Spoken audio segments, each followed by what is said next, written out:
Hello. I have some stories I'd like to read to you today. I hope you'll enjoy them. Today's stories are all about sports. As you may have guessed from some of the hats I've been wearing, baseball is my favorite sport. And we will read a baseball story today, but we're not going to start with that. Instead, we're going to start with a story about someone who had to basically invent a sport. He got stuck inside, like many of us are these days, and he had to come up with something that was fun to do but wouldn't require people to leave the building. This is a game that had to be invented.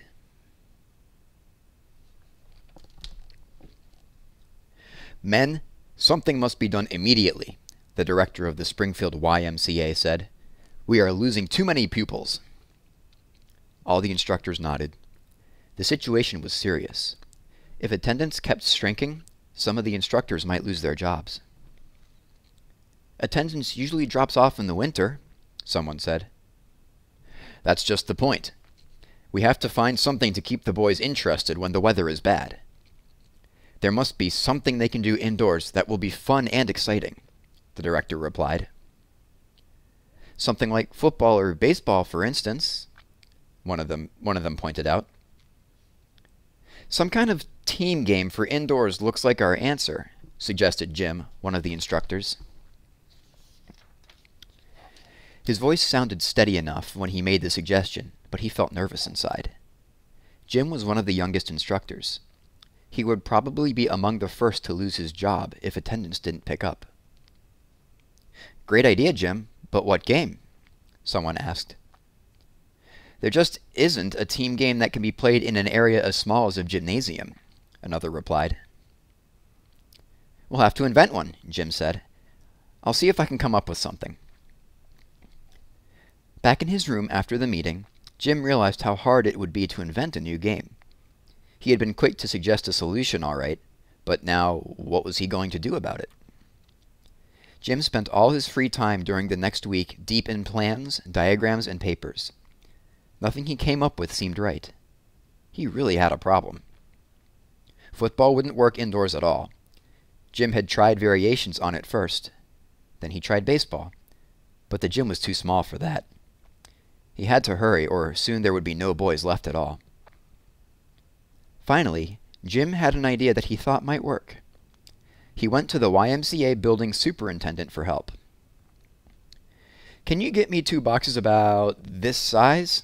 He said, using his hands to show the size he needed. What for? The superintendent asked. I'm working on a new game, and I need boxes to kick a football into, Jim answered. The superintendent thought for a moment.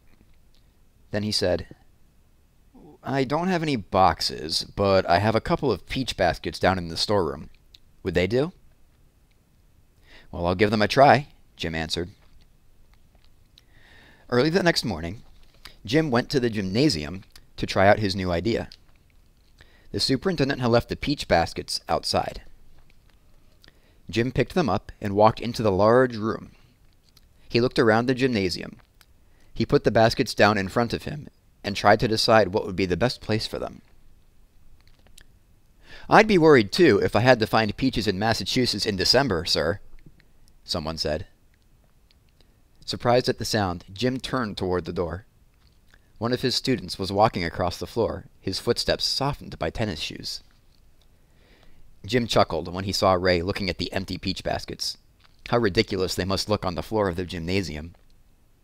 Oh, hello, Rawe, Jim said. I wasn't expecting anybody to be working out this early, but I'm glad you're here. Have you got a few minutes to help me with an experiment? Sure, Rawe answered eagerly. What do you want me to do? I'll put one of these baskets down at the end of the gymnasium. You stay here and try to kick a football into the basket. Jim took a football out of one of the lockers and tossed it to Rawe. Then he grabbed the peach basket and carried it back to the wall. Stepping up to the spot his instructor had indicated, Rawe eyed the football and then the peach basket. It sure looked like a long way from where he was standing. I'm ready when you are, Jim called. Rawe's toe connected with the ball. It was a good kick, except for one thing. The ball missed the basket completely. Boy, I'm glad the fellas didn't see that. Ray's face reddened with embarrassment. Jim didn't hear what Ray said. He was thinking about his new game. Kicking a football into a peach basket was too hard. No one would be able to do it. There must be some other way. Maybe I should have used boxes, he said out loud. Boxes? Ray's question snapped Jim's thoughts back to the present. I'm sorry, Ray. My mind was somewhere else. I have another idea. Let's try a soccer ball instead. There's one in the locker. See if you can toss it into the basket. Jim got the soccer ball and threw it to Ray. Ray took aim and tossed it toward the basket. It landed with a plop right in the center of the basket. Good shot, Jim called out. Aw, that was easy, Ray said, smiling. Almost too easy, Jim replied. What's all this about? Ray asked as Jim came walking toward him. I'm trying to work out a new game for you boys, Jim answered. We need some kind of game to play indoors during bad weather, but it doesn't look as if this one is going to work. It's too hard to get a football into these baskets. And it's too easy to get a soccer ball in, Ray admitted. You're right, Jim agreed. I'll have to try something else. Jim looked at the peach baskets. Then he glanced around the gymnasium. Suddenly, Jim's eyes lit up. I've got it, he shouted. Come on, Ray, give me a hand with these baskets. Soon, the gymnasium was ready for Jim to explain his new game to the boys and to the other instructors. One basket hung at each end of the gymnasium, about 10 feet above the ground. The object of the game was to try to toss the soccer ball into the baskets. The boys loved the new game. It required teamwork, skill, and accuracy to get the ball into a hanging peach basket. They spent hours at a time in the gymnasium trying to work out new ways to play the game. There was no longer any attendance problem. Jim had solved the problem by inventing a new game, which he called basketball. So who was this Jim? Well, Jim, the instructor in this story who invented the game of basketball, was James A. Naismith. The game of basketball has become so popular that it is not only played in gymnasiums in bad weather, but it is played in all kinds of weather, indoors and out, in playgrounds, alleys, driveways, and empty lots. The ball has changed in size, and new skills for shooting baskets have been developed, but the rules are almost the same as when Jim first invented the game over 70 years ago. Jim Naismith's proudest moment came in 1936 when he was honored at the Olympic Games in Berlin as the inventor of basketball.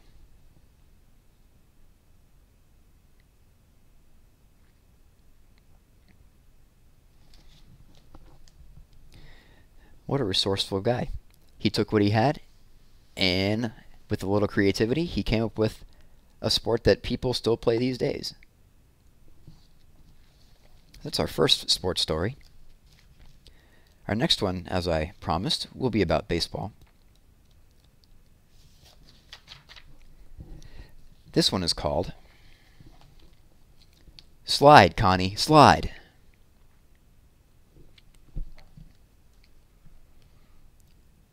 A tall, thin boy came up the back walk slowly, carrying his empty lunch bucket. He wiped his feet and closed the screen door behind him without slamming it. He had something to tell his mother, but he didn't know how to say it. As usual, the kitchen was busy and noisy. Ma was bending over the stove, dishing up supper, and Sister Nellie was carefully placing the hot platters of food on the red checkered cloth that covered the kitchen table. "Is that you, Connie?" called Ma over her shoulder. "Hurry up and wash up. Supper is ready." Connie washed quickly and took his place among his brothers and sisters. Everyone muttered a short grace, and then Pa began filling the plates. Supper in the McGillicuddy household was always a pleasant time. Pa and Brother Michael shared jokes with the family. Something funny was always happening at the wagon factory where they both worked. Ma listened and laughed like one of the children. But tonight, Connie, usually the happiest at the table, was quiet and thoughtful. "Eat your meal, Connie," Ma said. "What's ailing you, lad?" Connie swallowed a few bites. What can I say to her? He thought. How can I make her understand? When supper was over, Connie did his nightly chore, filling the wood box behind the big black stove. Then he went to sit alone on the back steps. His mother found him there, his long, skinny arms wrapped around his bony knees, his blue eyes fixed on the evening sky above the factory chimneys of the town. Now then, lad, she said, sitting down beside him. Out with it. What's bothering you? And what should be bothering me? He asked, still not sure how to begin. When a happy lad acts like a wet cat in a fog, he's either got a pain in his stomach or something on his mind. So now, which is it? Connie drew a deep breath. Well, Ma, the boys at the factory have started a baseball team. They want me to play with them, and I want to play, Ma. I want to play very much. Baseball, is it? His ma exclaimed. Connie's heart fell at the tone of his mother's voice. It's a wonderful game, Ma, he said. It really is. Wonderful, said Ma coldly. Wonderful for wearing out the knees of your pants sliding in the dirt. She put her arm lovingly around Connie's thin shoulders. I know you don't have much time for fun working in that factory all summer long, and I don't mind you playing, but I can't see why batting a wee ball with a club is so important to you. Ma, Connie spoke very seriously, it's so important that, if I can, I want to play professional baseball when I grow up. Oh, no, Connie, cried his mother. Most of the folks who play baseball for a living are a bad lot. You've been brought up to be a clean, decent lad. Baseball is not for the likes of you. All baseball players aren't bad, Ma. A few bad ones have given the game a bad name. I wouldn't be like them, Connie said. If you could see a game of baseball, you would understand why I love it. Won't you come tomorrow evening and watch us? I'll make no promises, Ma said. Please, Ma, if you don't know about something, how can you say if it's good or bad? Connie pleaded. True enough, said his mother. She thought about it for a moment. I'll come, she decided, and went back into the house. When the factory whistles blew at 6:30 the following evening, there were not so many workers going home as usual. Many stayed to watch the team play baseball. The team had no uniforms, so each of the boys wore a red handkerchief on his left arm. No one thought of wearing gloves. The catchers wore no masks or shin guards. You can see the batter there has a handkerchief around his arm. And yeah, no masks or gloves in that picture. That was how baseball used to be played. Connie tied his red handkerchief over his shirt sleeve and helped his teammates mark out the field. The playing field was backed by brick warehouse walls. It had bumps and hollows, which sent a bouncing ball in any direction and sometimes caused runners to trip. But that was a part of the game. As Connie worked, he kept watching the rickety little bleachers filling up rapidly with noisy fans. Would his mother really come? Soon, the opposing team rode up in a horse and wagon. They tied their horse behind the bleachers and ran around to their side of the field. They had gray uniforms with big letters on the fronts. Connie and his teammates admired those uniforms. Crouching at home plate as he helped to warm up the pitcher, Connie kept watching for his mother. She had promised to come, and she believed in keeping promises. Still, there were many reasons why she might not be able to spend the supper hour watching her son bat a wee ball with a club. Anxious as he was, Connie laughed to himself as he thought of his mother's words. Just as he stood waiting for his first turn at bat, he saw her. She was standing near the bleachers, looking for him. When she saw where he was standing, she sat down, holding her open black umbrella as a shield against curious faces and wild balls.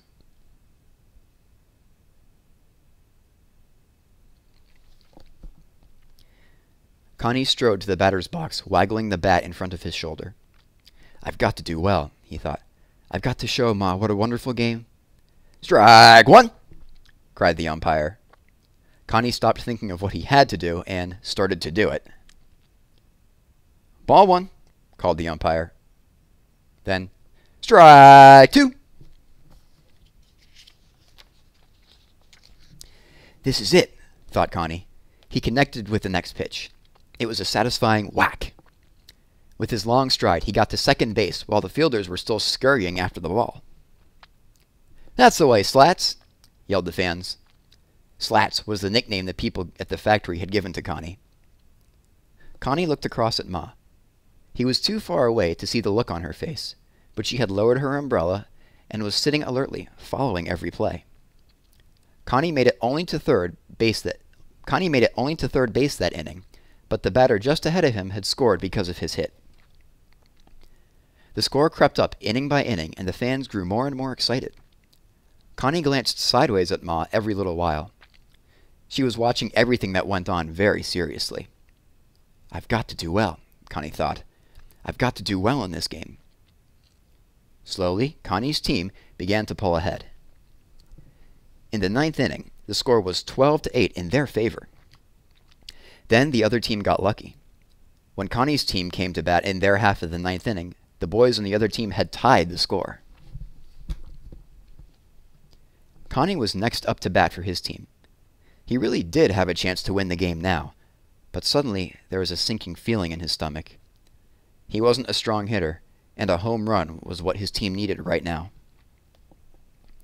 He picked up the bat as the fans yelled, "Come on, Slats! Hit a home run, Slats!" He saw the ball coming and hit the first pitch. Wham! The ball sliced off to the right. Connie ran like a scared rabbit. The ball rolled past the first baseman's fingers. While the fielder fumbled for the ball, Connie streaked for second base. Fast as he was, he wouldn't have made it if the ball which the fielder threw hadn't hit a bump in the field. Connie sped on to third base and started toward home plate. Lurching behind him, the third baseman caught the ball and threw it to the catcher. The ball sped along the line like a bee chasing a greyhound. Through the noise of the crowd, Connie heard his mother's voice. "Slide, Connie, slide!" Connie threw his legs forward and slid home, just ahead of the ball.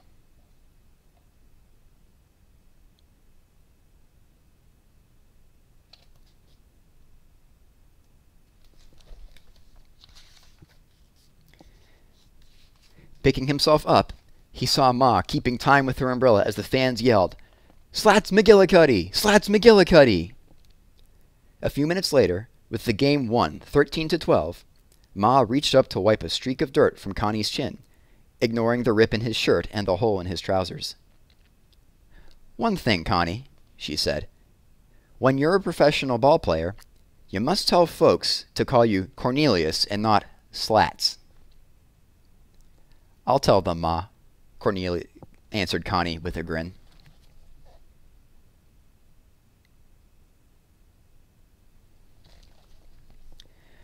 Well, they didn't call him Cornelius. They called him Connie Mack. But his real name was Cornelius McGillicuddy. Connie did become a professional baseball player, and he later became one of the greatest baseball managers the game has ever known.